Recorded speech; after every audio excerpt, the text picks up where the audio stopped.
Final Destination Bloodlines review. Welcome to Mirror Domains, and this is indeed my movie review for Final Destination Bloodlines. And guys, if you saw the trailers for this, I think you are going to be pleasantly surprised that this delivers everything that you would expect from a Final Destination movie, where it's kind of like, okay, well, how are these kills going to go down? And they do think of some very creative ways, and it kind of unfolds in a way that I wasn't quite expecting. It actually had some heart to it. So, Final Destination Bloodlines. It tells the tale of this student plagued by a reoccurring nightmare. She returns home to find that she's been cursed with this, death coming for them, right? She has this premonition. And the cast overall is fairly good. Caitlin Santawana, Stephanie Reyes did a good job.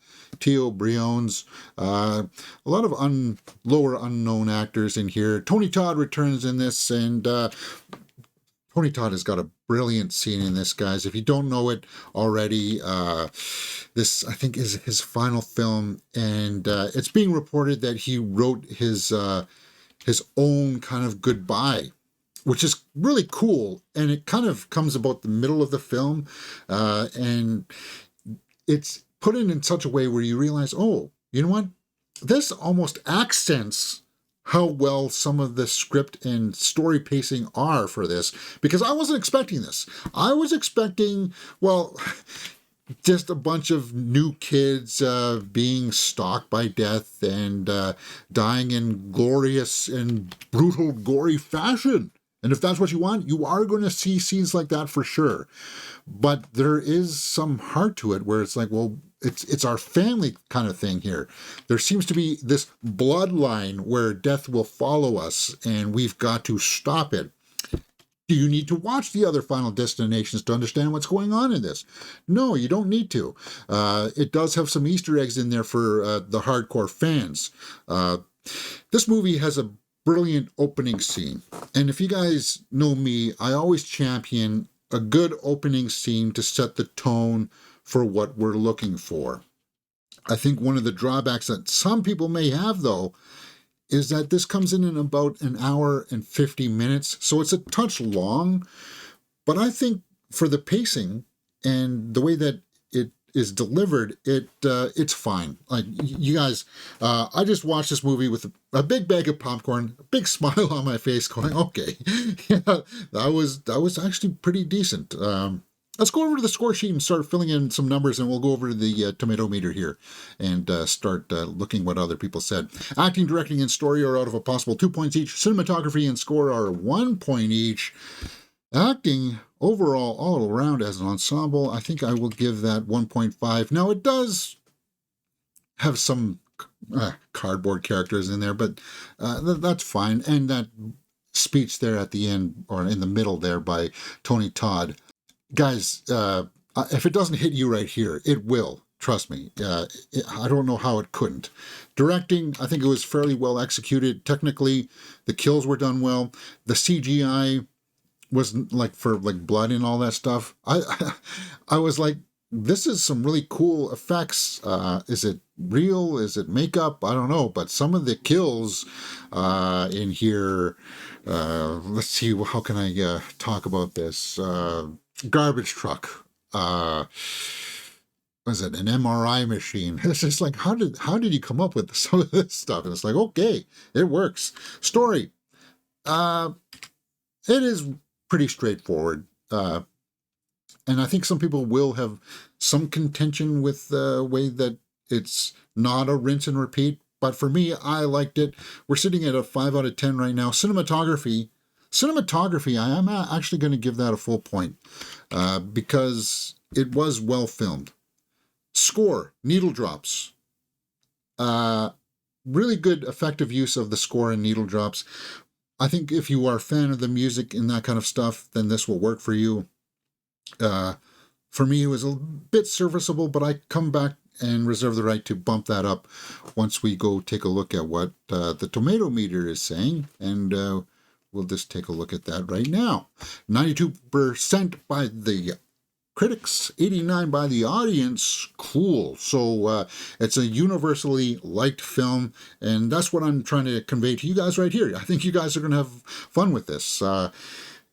Fans of the franchise have come out for this. So, William Bibiani says, we're here for the kills, and again, every single kill in Final Destination Bloodlines is a winner.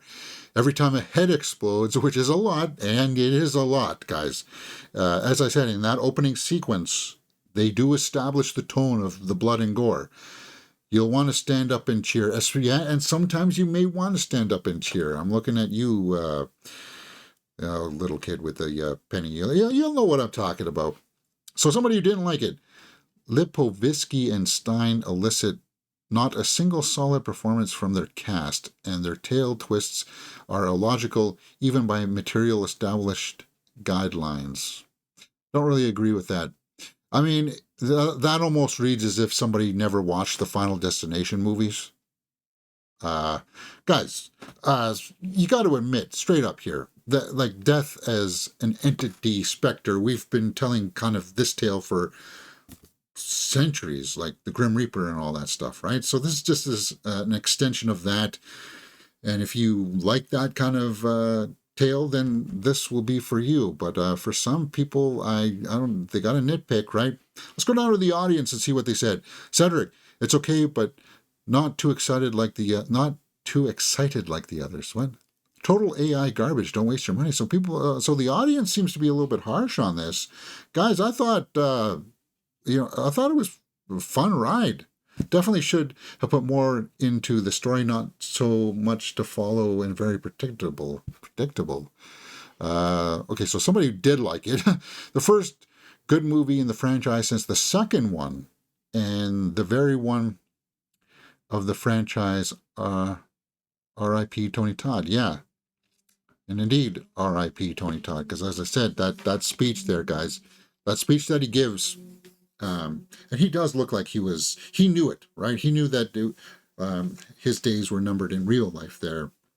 And he gives this solid performance here, this kind of speech here, and then he kind of like tips his cap to us as the audience as he's kind of like making his exit. And it's, man, I still feel it right here. Because everything I heard about the guy in real life was that he was a good dude. The only other highlight that I wanted to talk about was Perry Nemiroff's, because I know that she's a big fan of this franchise. Not only does Bloodlines scratch the itch the original started, the twisted thrill of what happens when you get caught up in death's design, but it does so by putting a genius spin on the lore, one that well serves its high concept and its characters. Yeah. Bloody Disgusting didn't like it, really. The highs of creative kills and Tony Todd's poignant final bow are offset by an underdeveloped story that struggles beyond its solid concept. While uneven, it does at least succeed in delivering some summer horror fun. Well, guys, again, that sounds like nitpicking. And it's like, I was about halfway through this film when I realized, okay, they're trying to enter this family dynamic here. I think I would almost be happy to watch a smaller budgeted Final Destination film, just about family and the actual acceptance of knowing that we're all going to die one by one here. How are we going to remember each other, kind of thing? Like, we can't fight this. We've got to accept our fate. There could be a small contained story like that could be interesting. And I felt like going in this family direction was refreshing, because it just wasn't a rinse and repeat. For me, all of that family stuff worked. Now, is it audacious that this one person just happens to have like this premonition and she's the only one that knows the truth? We've seen those tropes before, right? But this actress here, as I said, she did a pretty decent job of it. And at the end of the day, I like how the director was teasing us with, okay, is this thing going to kill them? Is the hose going to kill them? Is the rake going to kill them? Is the barbecue going to explode? Like, they just kept on toying with you like that, right? And for me, it was just a nice, fun ride. Final Destination. Let's go over to my final score sheet and wrap this up.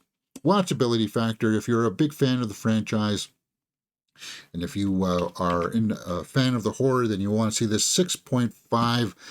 And overall, guys, I would totally watch this again because I like the direction of where this was going. Now, as I said, I want to reserve the right to come back to that score and the soundtrack.